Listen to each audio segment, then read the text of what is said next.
नमस्कार दोस्तों, स्वागत है आपका मेरे चैनल टेक्निकल आइडियाज़ में। तो हमने पहले बात किया था बायर्स एंड सेलर्स, इंट्रोडक्शन किया था शेयर मार्केट का क्या है। अभी हम देखेंगे कि मार्केट में किस क्या क्या होता है, क्या क्या ट्रेडिंग होती है, क्या क्या इन्वेस्टिंग होती है। में अगर देखा जाए तो एक इंट्राडे होता है, जिसमें मतलब सेम डे में ख़रीदना या बेचना होता है, या बेचना या ख़रीदना सेम डे में, तो उसमें हमको थोड़ा लीवरेज भी मिलता है। फिर होता है एक BTST मतलब होता है कि बाय टुडे सेल टुमारो। आज हमने क्लोजिंग के टाइम पे बाई किया और सुबह मार्केट खुला तो हमने उसको सेल कर दिया। लेकिन उसके लिए हमारे पास स्ट्रॉन्ग सिग्नल्स होने चाहिए।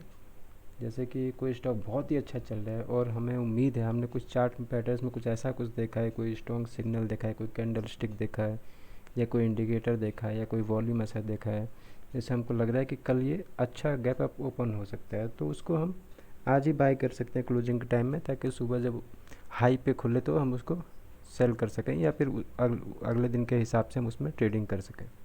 फिर होता है एक स्विंग ट्रेडिंग होता है, मतलब कि 2-3 दिन या 4 दिन के लिए ट्रेड होता है, उस बाई करते हैं हम, और वो 2-3 दिन तक या 4-5 दिन तक वो चलता है, तो उसको बोलते हैं स्विंग ट्रेडिंग। इसमें इंट्राडे नहीं होता है, इसमें कैश में होता है। इसको कैश में भी कर सकते हैं, ऑप्शंस में भी कर सकते हैं, और फ्यूचर्स में भी कर सकते हैं। एक होता है short term trading. Short term मतलब कि एक हफ्ते से लेके 1 महीने तक के लिए कोई ऐसा शॉर्ट टर्म का ट्रेड हो गया, मतलब 10-15 दिन तक के लिए। फिर होता है मिड टर्म यानी कि 2-3 महीने से लेके 6-7 महीने तक के लिए हो, जो भी ट्रेड करते हैं हम किसी सिस्टम के आधार पे, या किसी पैटर्न के आधार पे, या किसी स्ट्रेटजी के आधार पे, तो वो मिड टर्म ट्रेड होता है। और लॉन्ग टर्म ट्रेड वो होता है जो कि साल भर या 2 साल से वो अधिक हम अपने पास रखते हैं, जो बड़े बड़े उसमें हमारा व्यू होता है, लॉन्ग टर्म के लिए नज़रिया होता है, उसको लॉन्ग टर्म बोलते हैं। साल भर से 1.5 साल से ऊपर वाले जो ट्रेड होते हैं। अब देखिए, इन्वेस्टिंग हम किस में करते हैं, इक्विटीज़ में, शेयर्स में, म्यूचुअल फंड्स में, बॉन्ड्स में, एंड डेरिवेटिव्स में। तो दो दो मतलब स्कूल ऑफ थॉट्स हैं, एक फंडामेंटल्स है, एक टेक्निकल्स है। फंडामेंटल्स वाले फंडामेंटल्स पे चलते हैं, टेक्निकल वाले टेक्निकल्स पे। तो फंडामेंटल में क्या देखा जाता है, फंडामेंटल्स में बहुत सारी चीज़ें देखी जाती हैं, जैसे कि कंपनी का हेल्थ देखा जाता है मेनली, कि उसका हेल्थ कैसा है, उसका आगे का भविष्य कैसा है। जैसे कंपनी अगर कोई भी कारोबार कर रही है तो उसका बैलेंस शीट का स्टडी हो गया, प्रॉफिट एंड लॉस, कितना प्रॉफिट हुआ, कितना लॉस हुआ, क्या रेशूज़ हैं उसके, जैसे पी रेशू, जैसे प्राइस टू अर्निंग रेशो, मतलब कितने प्राइस पे कितना अर्निंग हो रहा है, इस तरह से। फिर उसका मैनेजमेंट कैसा है, कैसा काम कर रहा है, कंपनी के रिकॉर्ड्स, ट्रैक रिकॉर्ड्स कैसे हैं, फिर गवर्नमेंट की पॉलिसीज़ कैसी हैं, उनसे क्या इफ़ेक्ट पड़ता है इन पे, फिर प्रमोटर्स उसके लिए क्या कर रहे हैं, कैसे कर रहे हैं। कंपनी कोई है, उसका बिजनेस साइकिल कैसा है। बिजनेस साइकिल मतलब कोई कंपनी होती है जो सिर्फ बरसात में ही ज़्यादा कारोबार करती है, जैसे छाता बनाने वाली कंपनी, कोई सन ग्लासेस, चश्मे बनाने वाली कंपनी, सन ग्लासेस जो है वो गर्मियों में ज़्यादा कारोबार होता है उनमें। कई सारी चीज़ें उन पर फैक्टर करती हैं, जैसे ऑयल प्राइसेस। तो जाहिर है ऑयल प्राइसेस में ट्रांसपोर्टेशन, अगर ऑयल प्राइस अचानक महंगा हो गया, ट्रांसपोर्टेशन खर्चा बढ़ जाएगा, कंपनी की लागत बढ़ जाएगी। तो ये सब चीज़ें स्टडी करना होता है। डॉलर प्राइस, डॉलर पे भी कोई सारी चीज़ें डिपेंड होती हैं। इकोनॉमी, देश की इकोनॉमी कैसी है, देश में पॉलिटिकल सिचुएशंस कैसे हैं, मतलब इतनी सारी चीज़ें चाहिए फंडामेंटल एनालिसिस करने के लिए। और बल्कि ये कम ही हो सकता है, ये कम ही हो, और भी अधिक, जितना इसमें डीप में जाया जाए उतना ज़्यादा एनालिसिस करना होता है फंडामेंटल एनालिसिस में, जो कि सबके बस की बात नहीं होती है। इसमें क्या है, अगर आपका फाइनेंशियल बैकग्राउंड है तब तो आप स्टडी कर सकते हैं, हर कोई नहीं कर सकता है। और शेयर मार्केट में 3,000 3,500 से अधिक स्टॉक्स हैं। अब हम अगर हम इतनी पूरी स्टडी करने में, सिर्फ एक शेयर की स्टडी करने में हमको सोचिए कितना टाइम लग जाएगा, कितना दिन हमारा बर्बाद होंगे। और मार्केट में तो 3,000 से अधिक शेयर्स हैं, स्टॉक्स हैं, कंपनियां हैं। तो इसलिए एक दूसरा जो स्कूल ऑफ थॉट होता है उसको बोलते हैं टेक्निकल एनालिसिस। इसमें क्या है, इसमें फंडामेंटल एनालिसिस के आधार पे रीज़न ढूंढा जाता है, कि मतलब किस रीज़न से कंपनी ग्रो कर रही है, या किस रीज़न से वो नीचे जा रही, डिक्लाइन कर रही है। लेकिन टेक्निकल एनालिसिस क्या है, technical analysis is a backdoor study of fundamental analysis. मतलब कि रीज़न कुछ भी हो, हमको उससे क्या लेना देना, हमको क्या मतलब है। अगर हमारा प्राइस ऊपर जा रहा है, भाव ऊपर जा रहा है शेयर का, तो हमारा फ़ायदा है ना। तो हम टेक्निकल आधार पे उस पे हम खरीद या बेच सकते हैं। अगर कंपनी का प्राइस ऊपर जा रहे हैं, इसका मतलब कि कंपनी के फंडामेंटल्स स्ट्रॉन्ग हैं, तभी तो ऊपर जा रहे हैं। कंपनी अच्छा कारोबार कर रही है, कंपनी के हक में गवर्नमेंट पॉलिसीज़ है, ऑयल प्राइसेस हैं, बिजनेस साइकिल है, कंपनी रिकॉर्ड्स हैं, मैनेजमेंट है, सब कंपनी में अच्छा परफॉर्म कर रहे हैं, तभी तो कंपनी के प्राइस ऊपर जा रहे हैं।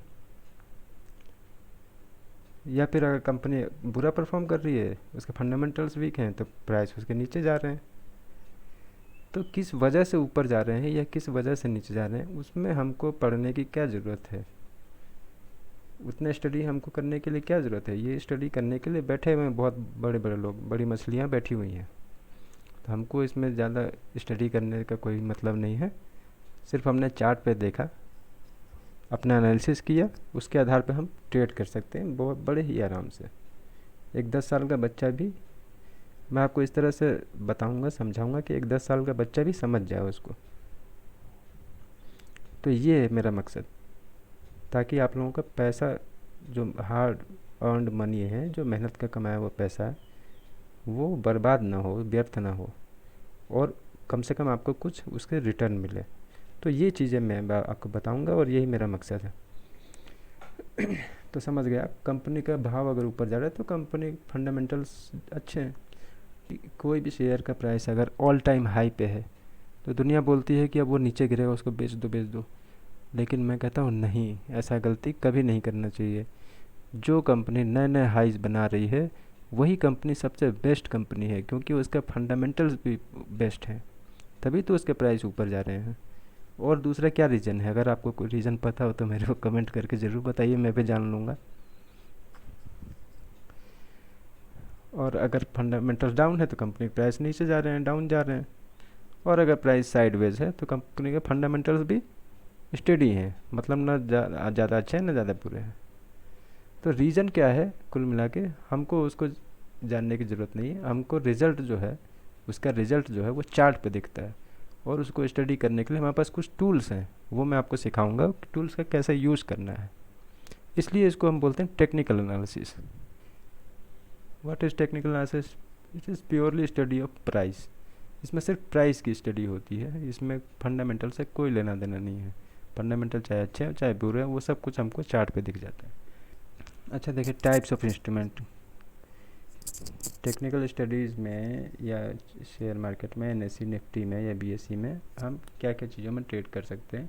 इक्विटीज़, जिसको कैश मार्केट भी बोलते हैं, मतलब जितना पैसा दिया आपने उतने का आपको सामान मिल गया, वो होता है इक्विटीज़। फ्यूचर, फ्यूचर वो होता है, मतलब इस पर डिराइव्ड होता है। फ्यूचर एक कॉन्ट्रैक्ट होता है, मतलब उसकी मंथली एक्सपायरी होती है, इसमें लीवरेज मिलता है। और इक्विटी को हम शॉर्ट नहीं कर सकते, सिर्फ बाई कर सकते हैं, यहाँ खरीद के ऊपर बेच सकते हैं। लेकिन फ्यूचर्स में ऊपर बेच भी सकते हैं और सेल करके नीचे भी खरीद सकते हैं। ऑप्शंस में लॉन्ग और पुट होता है, ये प्रीमियम मनी होता है, टोकन मनी भी बोलते हैं कई लोग इसको। तो ये सारी चीज़ें मैं आपको एक एक करके आगे चल के सिखाऊंगा, अभी मोटा मोटी खाली नाम सुन समझ लीजिए क्या क्या है। कमोडिटीज़ में होती हैं जैसे कि gold, silver, metals, crude oil, ये सब चीज़ें कमोडिटीज़ होती हैं। करेंसीज जैसे डॉलर, इंडियन रुपी, जापानी येन, चाइना, इस तरह के ये सारे इंस्ट्रूमेंट्स हैं जिन पर ट्रेडिंग किया जा सकता है चार्ट पैटर्न्स के आधार पर। और मैं आपको ऐसे चार्ट पैटर्न सिखाऊंगा जो सभी में कॉमन होंगे। समझे ना आप, एक चीज़ आप सीख लोगे वो सभी में काम करेगा। ऐसा नहीं है कि इसके लिए कुछ अलग स्टडी है, इसके लिए कुछ अलग स्टडी है, इसके लिए कुछ अलग स्टडी है, ऐसा कुछ भी नहीं है। मैं आपको सिर्फ सिंपल चीज़ें बताऊंगा जो आसानी से आपके दिमाग में बैठ जाए, जिसको आप सीख सकें, समझ सकें और उसको अप्लाई कर सकते हैं, और वो हर जगह अप्लाई होंगी।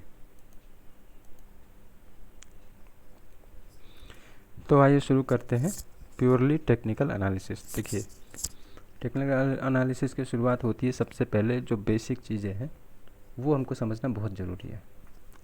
ये होता है कैंडल स्टिक, इसको हम बोलते हैं कैंडल स्टिक। कैंडल स्टिक इसलिए बोलते हैं क्योंकि एक मोमबत्ती की तरह है, इसमें ऊपर बत्ती लगी हुई है, इसमें क्या है कि नीचे भी बत्ती हो सकती है, बस यही अंतर है। अब कैंडल स्टिक क्या है? कैंडल स्टिक की खोज जो है ये जापान में हुई थी सबसे पहले, आज से 400 साल पहले जापानी लोग कैंडल स्टिक्स का प्रयोग करते थे, ये बताने के लिए कि वहाँ पे क्या है, उस समय चावल बहुत ज़्यादा होता था और भीड़ बहुत होती थी उनकी मंडियों में, तो दाम आसानी से सबको समझ में आए तो उसका पिक्टोरियल फॉर्म बताता, मतलब पिक्चर के रूप में उसका दाम बताया जाता था। तो वो इस तरह से बनता था, मतलब ये ग्रीन वाला देख रहे हैं आप, ये वाला, ये ओपन प्राइस है, चाहे जितना मान लीजिए 100 रुपया हो, और ये क्लोज प्राइस है, मतलब दिन भर का कारोबार जो है 100 रुपये पे खुला इसका भाव, और मान लीजिए 120 रुपये पे बंद हुआ। तो ये पिक्चर हमको ये दर्शाता है, इस पिक्चर से हमको ये पता चलता है कि ये ओपन प्राइस है, ये क्लोज प्राइस है। और ये हाई है, मतलब 100 रुपये पे खुला, 120 पे बंद हुआ, लेकिन बीच में उतार चढ़ाव भी हुए हैं उसमें। हो सकता है एक बार 130 रुपये तक गया, 140 रुपये तक गया हाई, और ये लो, लो मतलब 80 रुपये तक गया, 90 रुपये तक गया, लेकिन क्लोज लास्ट में जाके यहाँ पे हुआ है। तो ये ग्रीन, ये बुलिश कैंडल है, ये यहाँ से ओपन होती है और भाव बढ़ा है इसलिए क्लोज यहाँ पे होती है, ये नीचे भाव है, ये ऊपर भाव है। वैसे ही रेड कैंडल, बेरिश कैंडल है, तो ये यहाँ पे ओपन हुई है, मान लीजिए 120 पे ओपन हुई है, 100 रुपये पे क्लोज हुई है, और हाई गई है 140 रुपया और लो गया है 80 रुपया, 90 रुपया। तो ये होती है बेसिक कैंडल स्टिक। इतना तो समझ गए होंगे आप, या हो सकता है जानते भी होंगे। इसी तरह से हम अगले कुछ कैंडल्स को भी जानते हैं, पहचानते हैं। देखिए ये है लॉन्ग कैंडल्स। लॉन्ग कैंडल्स इसको बोलते हैं मारीबोजू। अब चूंकि जापान से बना है इसलिए जापानी नाम है इसका। ये इतनी बड़ी रेड कैंडल है और इतनी बड़ी ग्रीन कैंडल है, और विक्स जो इनकी जो बत्ती है, या जो टेल बोल सकते हैं, कुछ भी बोल सकते हैं, ये छोटी हैं। तो इसलिए इसको हम बोलते हैं, इस तरह की जो भी कैंडल स्टिक रहेंगी उनको हम बोलते हैं मारीबोजू कैंडल्स। हमको ये पता चलता है कि यहाँ पे सेलर्स बहुत ही स्ट्रॉन्ग हैं, मतलब जो बेयर्स हैं वो बहुत ज़्यादा स्ट्रॉन्ग हैं। उन्होंने बायर्स को मौका ही नहीं दिया कि इसको भाव को ऊपर लेके जाएं, सिर्फ सेल ही सेल हो रहा है, सिर्फ सेलिंग हो रही है। उसी तरह से ये बायर्स इसमें बहुत ज़्यादा स्ट्रॉन्ग है, डोमिनेटिंग है, इसमें सेलर्स को इन्होंने मौका ही नहीं दिया। और ये इतने स्ट्रॉन्ग कैंडल है, सब खाली बायर्स ही इसमें भरे पड़े हैं, इसलिए इसका प्राइस जो है मान लीजिए 50 रुपये से ये 100 रुपये पे आके बंद हुए हैं। इसको बोलते हैं मारीबोजू, इसमें बहुत ही स्ट्रॉन्ग सिग्नल है ये। इस तरह के कैंडल्स को हम बोलते हैं डोजी। डोजी मतलब ये भी जापानीज़ वर्ड है।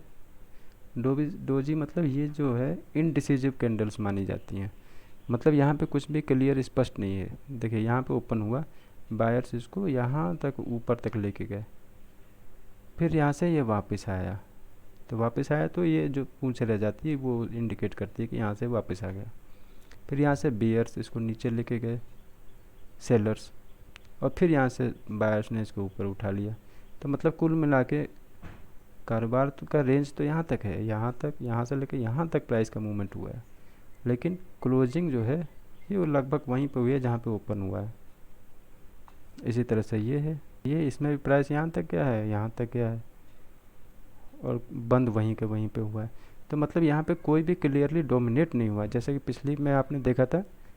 यहाँ पे देखिए, यहाँ पे सेलर्स हावी हैं, यहाँ पे बायर्स हावी हैं, यहाँ पे कोई भी हावी नहीं है, दोनों के बीच में टग ऑफ वार चल रहा है। इसलिए यहाँ को, इस कैंडल को हम बोलते हैं डोजी, मतलब इनडिसिजिव कैंडल्स। ये इनडिसिजिव मतलब दुविधा की स्थिति है यहाँ पे कि कौन जीत रहा है, बेयर्स या बुल्स, ये किसी को नहीं पता। तो फिलहाल आज का चैप्टर यहीं तक रखते हैं, फिर अगले वीडियो में मैं आपको इससे आगे की चीज़ें बताऊँगा। तो जुड़े रहिए मेरे साथ, लाइक कमेंट और सब्सक्राइब ज़रूर कीजिए, अच्छा लगे तो। धन्यवाद।